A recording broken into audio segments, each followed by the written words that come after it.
Gracias, John. Bien, hay dos preguntas que acaban de llegar por WhatsApp. Si me permiten, se las voy a formular a Marc.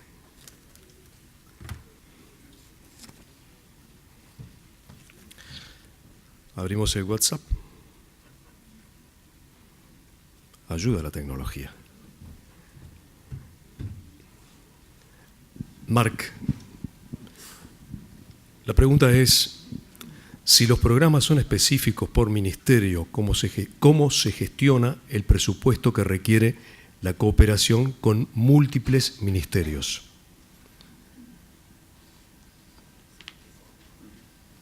¿Ok? Yes, is the microphone working? This is a very big issue, not only in a program budgeting system, but more generally in government. How do you bring about whole of government coordination? How do you get ministries to cooperate rather than have a form of so-called silo management where every ministry manages from its own narrow perspective without coordination? There is no magical solution to this, but what's very clear is that it is not a solution to pretend that by creating large programs which cross multiple ministries that you will magically bring about cooperation or coordination or a broader view. This does not work. You know, this is a big topic in its own right, but some of the, and actually I'm sure John will have some thoughts on this one as well. But, you know, there are multiple approaches that OECD countries have brought to bear on this problem. One of them has been the creation of a smaller number of large ministries. In other words, rather than the extreme where you have 20 or 30 ministries, you aim for a smaller number of big ministries, which will incorporate some of these coordination within their own structures. That's the first point. The second point is building by multiple means a greater sense of cabinet or whole of government coordination at the Council of Ministers or cabinet level. In other words, rather than having a situation where every minister is simply managing from the point of view of their own ministry, for example, trying to get as many budget resources as they can, you create structures and processes to encourage a whole of government point of view.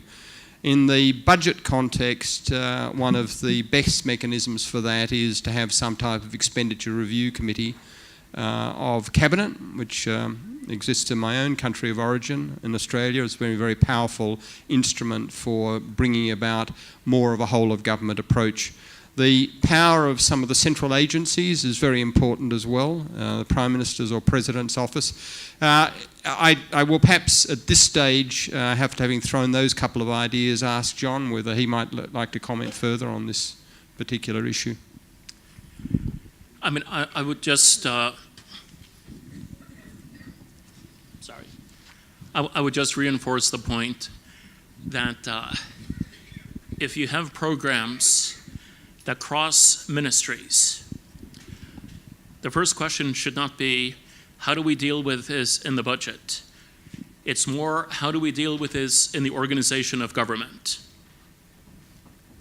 And as I said quite bluntly, that budget programs that cross two ministries in OECD experience do not work.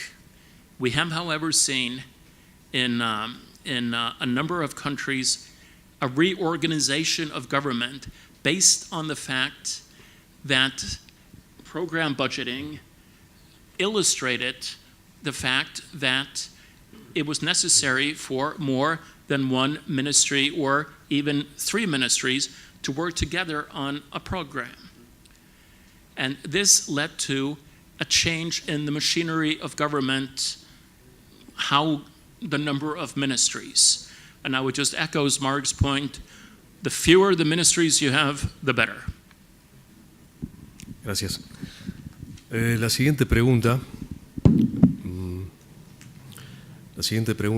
dice, los resultados finales de las políticas públicas se alcanzan en el mediano y largo plazo. especialmente en políticas sociales como educación, salud, etc. ¿Cómo se resuelve la medición de resultados en el más corto plazo para que sea compatible con la mirada de largo plazo?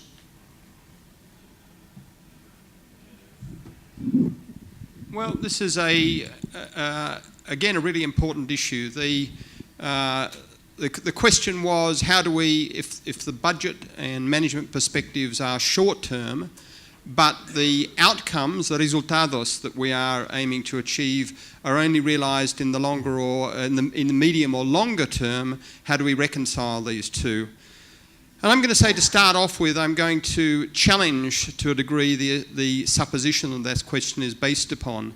Let's just take this education example. It is true that the high-level outcomes that we're trying to achieve through a good education system, such as a strong economy, a unified society, that these things are only realised in the longer term.